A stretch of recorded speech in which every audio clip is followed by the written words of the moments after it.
네, 세계 증시 소식을 새벽 배송해드리는 글로벌 증시 시간입니다. 연합인포맥스 이마람 뉴욕 특파원과 함께합니다. 안녕하십니까? 네, 안녕하세요. 네, 자 어제 이어서 오늘도 뉴욕 증시 3대 지수 상승 마감한 것 같습니다. 마감 상황부터 짚어주시죠. 네, 간밤 뉴욕 증시 3대 지수 전일에 이어서 오늘 일제히 상승하는 흐름 보여줬습니다. 3대 지수 모두 상승폭은 크지 않았지만 견조한 모습을 보여줬는데요. 우선 다우존스 30산업평균 지수는 전거래일 대비 0.09% 상승 마감하는 데 성공했습니다. S&P 500 지수도 0.09% 상승 마감을 했고요. 나스닥 지수는 전거래일 대비 0.3% 올랐습니다. 간밤에는 이제 에너지라든지 자율소비재 그리고 통신주, 에너지, 유틸리티, 산업업종이 상승을 하는 모습을 보였고요. 반면에 기술주와 반도체, 헬스와 금융 관련 종목은 내리막을 걷는 모습을 보였습니다. 오늘 미국의 1분기 성장률 확정치가 발표가 되었는데요. 성장률이 아주 좋진 않았지만 예상 수준에는 부합을 하면서 선방했다라는 평가가 나오고 있습니다. 이에 따라서 증시 투자자들도 약간의 안도를 한 것으로 해석이 되고 있는 상태이고요. 뉴욕 증시 참가자들은 내일 아침에 발표되는 미국의 5월 물가 지표에 대기하고 있는 상태입니다. 그럼 오늘 뉴욕 증시 주요 종목들의 움직임은 어땠습니까? 네, 오늘 통신주 그리고 좀 반도체주가 엇갈리는 모습을 보였습니다. 이제 오늘 좀 굉장히 좋은 흐름을 보인 종목은 마이크로소프트와 알파벳이라고 볼 수 있을 것 같은데요. 마이크로소프트 그리고 구글의 모회사 알파벳 같은 경우는 A주와 C주가 모두 장중 차상 최고 주가를 경신을 하는 모습을 보였습니다. 반면에 반도체주가 좀 좋지 않은 흐름 보였습니다. 오늘 엔비디아 주가가 2% 가까이 밀리는 모습을 보이면서 하루갈라 오르고 또 내리는 좀 불확실성이 있는 모습을 보여줬고요. 마이크론 같은 경우는 전일 장 마감 이후 실적을 발표를 했었는데 실적 전망에 대한 좀 평가가 안 좋게 나오면서 7% 정도 오늘 주가가 하락했습니다. 마이크론 같은 경우 오늘 거의 2년 만에 최악의 하루를 보는 흐름이 나타났고요.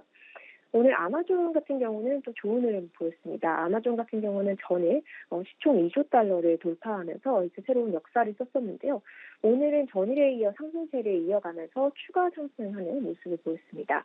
아마존의 주가가 전거래일 대비 2.19% 추가 상승했고요. 197.85달러에 마감했습니다. 사상 최고가를 경신했음과 동시에 또 시총도 더 불어나게 됐습니다.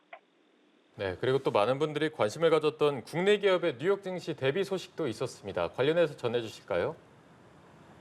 네, 오늘 나스닥 시장에 네이버 웹툰의 모기업인 웹툰 엔터테인먼트가 상장을 했습니다. 이 상장 대비는 다소 성공적으로 된 것으로 보이는데요. 웹툰 엔터테인먼트 같은 경우는 이제 공모가가 21달러였습니다. 오늘 나스닥 시장 거래를 시작한 직후 이제 21달러보다 높은 21.3달러를 기단가로 거래를 시작을 했고요. 또 장중에 14% 이상 급등하기도 하면서 좀 좋은 첫날을 보냈습니다. 종가 기준으로는 전일 대비 9.5% 급등한 23달러에 마감을 하면서 거의 10% 가까운 상승률을 보여줬고요.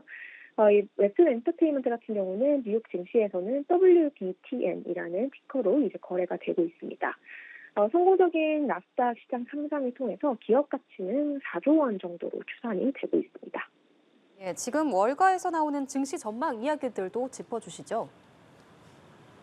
네, 이제 오늘 미국 현지 시간으로 밤에 미국 대선 첫 TV 토론회가 예정이 되어 있는데요. 월가에서 이 대선이 있는 해에 주가가 평균적으로 좋은 흐름을 보인다라는 이런 분석이 우선 나왔습니다. 월가 투자은행 스트래타가스에서 이런 분석을 했는데요. 대선 해에는 주식시장 주가가 특히 평균 16% 정도 오르는 경향이 있었다라고 합니다. 1944년 이후 평균치를 계산해 보니 대선이 있었던 해 미국 주식시장은 각종 경제 부양책 덕에 평균 16% 상승했다라고 스트래타가스 측에서는 전했고요. 앞으로도 정부가 주도하는 유동성 공급을 주목해서 지켜볼 때다라는 이런 분석을 조했습니다. 반면에 굉장히 좀 약세론적인 증시 전망도 오늘 월가에서 전해졌습니다. BCA 리서치라는 리서치 기관에서 미국 경제가 침체에 빠질 수도 있고 특히 S&P 500 지수가 30% 급락하는 시나리오가 가능하다라는 이런 굉장히 좀 공격적인 약세 전망을 내놨는데요. BCA 리서치 측은 자사의 집계 모델에 따르면 미국 경제는 올해 말 혹은 내년 초에 경기 침체에 빠질 것으로 보인다라고 관측을 했습니다. 이에 따라서 미국 주식에 대해서는 비관적인 견해를 보유를 하게 됐다라고 얘기했고요. 미국 주식에 대한 비중을 축소하는 비중 축소 입장을 권고하는 모습을 보였습니다. 만약 실제로 경기 침체가 발생한다면 이 S&P 500 지수가 3,750선까지 떨어질 수 있다라고 전망을 했는데요. 현재 레벨보다 30% 이상 주가가 폭락할 수 있다라는 전망입니다. 아울러 월가 최대 투자은행인 골드만삭스 같은 경우도 최근 노동시장이 조금 둔화하는 듯한 기미를 보이는 변곡점에 있다라는 분석을 내놨는데요. 실업률이 급속하게 오르는 그런 리스크를 언급한 바가 있습니다. 네, 자, 오늘 미국의 성장률을 비롯해서 여러 경제 지표가 발표가 된 것 같습니다. 이 소식도 전해주실까요? 네, 오늘 뉴욕장에서 좀 굉장히 많은 경제 지표가 발표가 됐습니다. 우선 이제 가장 중요한 경제 지표가 지난 1분기 미국의 성장률 수치입니다. 지난 1분기 미국의 성장률은 1.4%로 최종 집계가 됐습니다. 미국 같은 경우는 성장률을 이제 3번에 걸쳐서 확정을 시키는데요. 오늘 발표된 수치는 이제 확정적인 최종 수치다라고 볼 수 있을 것 같습니다. 1.4%는 월가 예상치에 부합했고요. 앞서 발표됐었던 잠정치보다 살짝 높은 수준을 보이면서 그렇게 나쁘지는 않은 모습을 보였습니다. 하지만 이제 1분기 성장률이 1% 중반대가 나온 건데요. 사실 작년 4분기까지만 해도 미국의 성장률은 3.4%였습니다.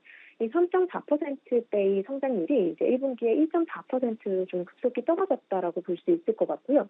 1분기 성장률은 7개분기 거의 2년 만에 최악으로 이제 치닫는 모습을 보였습니다. 물론 경기가 역성장한 것은 아니지만 그렇게 좋지만은 않은 성적표를 받아들였다라고 볼 수 있을 것 같고요. 이외에 실업자 관련된 지표도 하나 발표가 되면서 시장의 이목을 끌었습니다. 매주 이제 실업보험을 청구하는 사람들 수를 이제 미국 정부에서 집계를 하는데요. 연속해서 실업보험을 청구하는 사람들의 수, 다시 말해서 연속해서 이제 일자리를 찾지 못하고 실업보험을 청구하는 사람들의 수가 2021년 11월 이후 거의 2년 반년 만에 최대 수준으로 집계가 됐습니다. 무려 184만 9천 명이었다라고 하는데요. 직전주보다도 큰 폭으로 늘어나면서 시장에서 이제 고용 시장이 조금 둔화되고 있다라는 관측에 불을 지피는 모습 보였습니다. 이외에 미국의 내구재 수주도 발표됐습니다. 미국의 5월 내구재 수주가 전월 대비 0.1% 상승을 했는데요. 예상보다는 선방을 했지만 0.1% 상승에 그치면서 미국 제조업 쪽에 좀 부진한 흐름이 계속 이어지고 있다는 우려를 증폭시켰습니다. 지금 시장은 내일 발표되는 미국의 개인 소비 지출 가격 지수 대기하고 있는 상태인데요. 특히 개인 소비 지출 가격 지수는 미국 연방준비제도가 가장 선호하는 물가 지표로 알려져 있습니다. 그렇기 때문에 더욱더 관심이 가는 부분인데요. 시장에서는 5월달 개인 소비 지출 가격 지수가 전월과 같은 수준, 이제 부합 수준을 나타낼 것으로 전망을 하고 있고요. 전년 동기 대비로는 2.6% 상승을 전망하고 있습니다. 이 예상치 정도로만 나오면 직전월에 비해서 물가 지수가 둔화한 것으로 볼 수 있는데요. 만약에 이 PCE 가격 지수, 개인 소비 지출 가격 지수가 예상 수준을 맞춰준다면 시장에서는 증시가 계속해서 좀 좋은 흐름을 보일 수 있다라는 기대를 하고 있지만 만약에 예상보다 인플레가 더디게 완화되는 흐름이 내일 다시 한번 확인이 된다면 스태그플레이션, 이제 경기 침체를 동반한 인플레이션에 대한 우려가 다시 증폭될 수 있다라는 걱정도 나오고 있는 상태입니다. 지금까지 연합인포맥스 임아람 뉴욕 특파원과 함께 글로벌 증시 상황 알아봤습니다.